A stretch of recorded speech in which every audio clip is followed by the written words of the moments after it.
King asked Afanti to divide the goose meat, but he cut off the meatless goose head and gave it to the king, claiming that as the ruler, he deserved to be the head of state. Hearing this reasoning, the king had to accept it. Though he didn't like eating goose head, there was nothing he could do. Then he cut off the goose neck and gave it to the queen. He said the king was the head, the queen the neck, connected like their deep love. So the noble queen had to accept Afanti's goose neck. Next, the goose wings went to the princess, because she would soon marry. The wings symbolized flying away to distant places. Finally, the goose feet went to the prince. Since the prince would inherit the throne someday, the feet symbolized staying grounded and moving forward steadily. The king thought the goose meat would now be shared with everyone. Afanti picked up the goose body and said this part had no special meaning, so it would have to do for humble Afanti and the servants. Furious, the king posed a difficult question. If Afanti couldn't answer, he'd send him to meet his maker. How many buckets of water are in Lake Portal? Just when everyone worried Afanti couldn't answer, his response surprised them all. If this bucket is as big as this lake, then it's 1 bucket of water. If this bucket is half the size of the lake, then it's 2 buckets of water.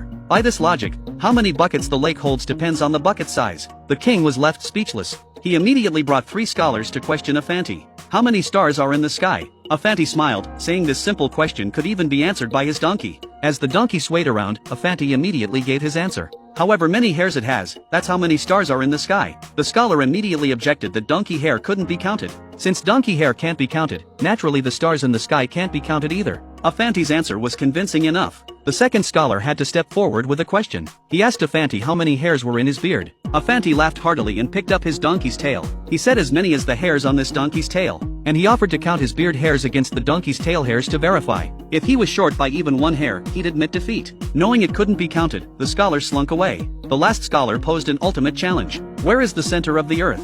At this question, all ministers said no one in the world could solve it, because no one had traveled that far. But Afanti said this question was still too simple. His donkey could answer it. The donkey tapped the ground a few times. Afanti immediately declared that where his donkey pointed was the earth's center. The scholar didn't believe it and demanded proof from Afanti. But Afanti told him to walk around the earth once to verify. The scholar was immediately left speechless. Thus Afanti defeated all 3 with his wisdom.